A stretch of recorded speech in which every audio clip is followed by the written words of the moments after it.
There were giants in the earth in those days, and also after that, when the sons of God came into the daughters of men, and they bare children to them. The same became the mighty men which were of old, men of renown. If giants really existed, well then where are the bones? Wouldn't we see evidence of them all over museums and places like the Smithsonian? The Smithsonian Institution is continually linked to giant skeletons, or at least the lack of them. Dozens of reports end in something that sounds like this. The bones were shipped to the Smithsonian Institution for further study. In this video, we look at giant skeletons that were either sold or given to the Smithsonian, and even reports of Smithsonian-funded scientists directly discovering them. Let's take a look at some of the documented reports of giant bones and giant skeletons from early American history. Gigantic Indian. The Weekly Democratic Statesman, Austin, Texas, April 12, 1883, page 6. Bristol, Tennessee. Mr. John W. Emmert, employed by the Bureau of Ethnology of the Smithsonian Institution at Washington, has lately explored a mound at Bristol, Tennessee, and secured some interesting, valuable Indian relics. Among other things in the mound was found the skeleton of a gigantic Indian. 14 human skeletons. West Virginia. A Guide to the Mountain State, 1952, page 488. Staunton Park, West Virginia, 1883. In Staunton Park, a triangular park near the western end of town, is a colonial Indian burial mound. 175 feet in circumference at the base and 30 feet high. Ornaments, stone weapons, fragments of pottery, and 14 human skeletons, one more than 7 feet long, were found when the mound was opened by the federal government in 1883. Monster skulls and bones. New York Times, April 5, 1886. Catersville, Georgia. This news report from the New York Times describes how water receded from the Tumlin Mound Field, now called Etowah Mounds, and revealed, quote, acres of skulls and bones. Some of these are gigantic. If the whole frame is in proportion to 2 thigh bones that we found, the owner must have stood 14 feet tall. Also found was ornaments of shell, brass, and stone. It was noted that a, quote, representative of the Smithsonian Institution is here investigating the curious relics, end quote. This fact was confirmed by its inclusion in the Smithsonian's 5th Annual Report, 1887. The Etowah Mound site is just south of Catersville, Georgia, and is a 54-acre site that was built and occupied in 3 phases from 1000 to 1550 AD. Etowah has 3 platform mounds and 3 lesser mounds. Temple Mound A is 63 feet high with a base of 3 acres. It overlooks Temple Mound B. This is another wonderfully impressive site from the Mississippian era of the mound builders. Another report from the American Antiquarian 752 in 1885, quote, on the stones which covered the vault were carved inscriptions, and these when deciphered will doubtless lift the veil that now shrouds the history of the race of people that one time inhabited this part of the American continent. The relics have been carefully packed and forwarded to the Smithsonian Institute, and they are said to be the most interesting collection ever found in the United States. The last account from the Etowah Mound in Charlottesville, Georgia, comes from the North Otago Times, July 23, 1884, page 2. H.R. Hazelton recently opened a large Indian mound near Cartersville, Georgia. A layer of very heavy flagstone covered a deep vault, in which was found the skeleton of a man 9 foot 2 inches in height, surrounded by 7 other skeletons, apparently those of very young persons. The giant evidently had been a king, as his head was encircled with a copper crown. His hair, black as jet, reached to his waist, but he had no whiskers. The bottom of the vault had first been uncovered, with a thick matting of reeds and dry grass, over which were spread the skins of some wild animal. The underside of the stones covering the grave were filled with deeply carved inscriptions. If it is ever possible to decipher these, Mr. Hazelton thinks he will have something reliable in regard to prehistoric man in America. This next account comes from Crawford, Minnesota, From the American Antiquarian, 1887, volumes 9 and 10, January to November 1887, page 176. Quote, at a depth of 14 feet below the surface, the workmen came upon a skeleton of a giant. In a tolerable good state of preservation, the skeleton was 8 feet 2 inches in length and measured 2 feet 2 inches across the pelvis. At another point, about 6 miles from where this skeleton was found, at the mouth of the Sioux, one of the agents or employees of the Smithsonian Institute at Washington exhumed the remains of another skeleton, the size of which was calculated to be about 9 feet in length. The biggest giant ever known, from The World, October 7, 1895, San Diego, California.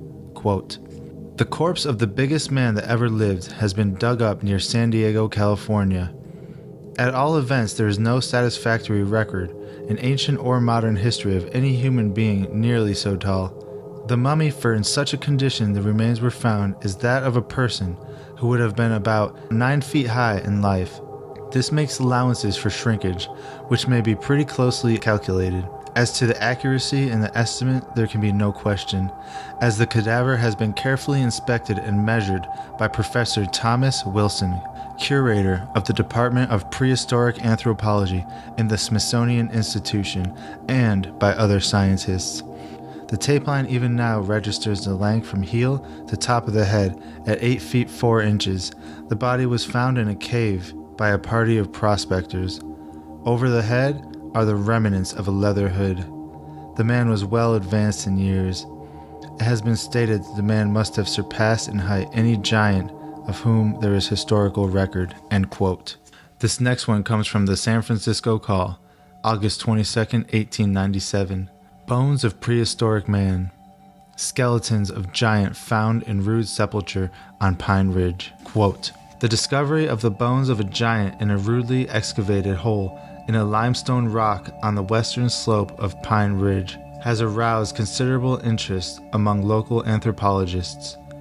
U.N. Briggs and Frank Patton unearthed the remains of what appeared to be a prehistoric man last week while out hunting on Pine Ridge. It being quite warm, the hunters have sought a shady place at the base of a tall limestone cliff. They sat for an hour or so, enjoying the soft breezes that wafted from the valley beyond, and Briggs, in poking around in a hole in the rock, unearthed several bones. They appeared to be those of a human being. Upon closer scrutiny, it was discovered that the cavity in which the bones had been deposited was evidently the work of human hands. The walls had been cut with a sharp-pointed instrument, and the entrance of the tomb or sepulchre had at one time been closed up. The hunters examined the tomb closely and found a number of bones of feet and hands and portions of the skull. The remains will be sent to the Smithsonian Institution. This next one is called Finding Skeletons of a Giant. From The Worthington Advance, November 18, 1897, page 3. Ethnological work of the Smithsonian's Division of Eastern Mounds. Quote, it is officially recorded that agents of the Bureau of Ethnology have explored more than 2,000 of these mounds. Among the objects found were pearls in great numbers and some of very large size. It is a matter of official record that, in digging through a mound in Iowa, the scientists found the skeleton of a giant who, judging from actual measurements, must have stood 7 feet 6 inches tall when alive. The bones crumbled to dust when exposed to the air. Around the neck was a collar of bear's teeth, and across the thighs were dozens of small copper beads. The Washington Post, January 16, 1910. Quote, the first white man to explore the interior of the Queen Charlotte Islands, Captain Newton Chittenden, was an American lawyer and lecturer who wrote both popular and governmental reports. He was a Union cavalry regiment officer during the Civil War who was admitted to the Supreme Court. He also exhibited Indian and Inuit relics in Europe. These he collected while traveling 3,400 miles on a burro and on foot through the Southwest, Northwest, and Central Plains. During his explorations for the government, Chittenden collected a massive skull of a giant. The article states that he, quote, long treasured it as a priceless possession, and the skull was of great interest to European anthropologists who examined it. He was offered great sums of money to part with the skull, but he ended up donating it to the Smithsonian Institution. Assistant Director of Anthropology, Alice Hardika, when presented with the skull, said it surpassed any previously in the institution. This next one is about a man who refuses to sell the skeleton of a giant to the Smithsonian. It's from the Arizona Journal-Minor, October 13th, 1911, page 3, Walnut Creek, Arizona. Quote, Mr. Shoup was provided with photographic instruments and took several pictures. Mr. Shoup of the Smithsonian also desired to take it, the giant skeleton, back to Washington, but this request was held up by Mr. Marks, stating that as the subject was found in the territory, it should be kept there. Mr. Shoup and Mrs. Shoup of the Smithsonian was very much interested in those portions of the human frame that were intact, particularly the skull, which indicated that the giant was of such an abnormal size as to be beyond comprehension of that of a human being. If authentic, one would assume that the photographs should still be in the Smithsonian records, but they're not. And that leads us to the question, where is that picture and all the bones that the Smithsonian has taken throughout the years? The news stories we just read are just the tip of the iceberg.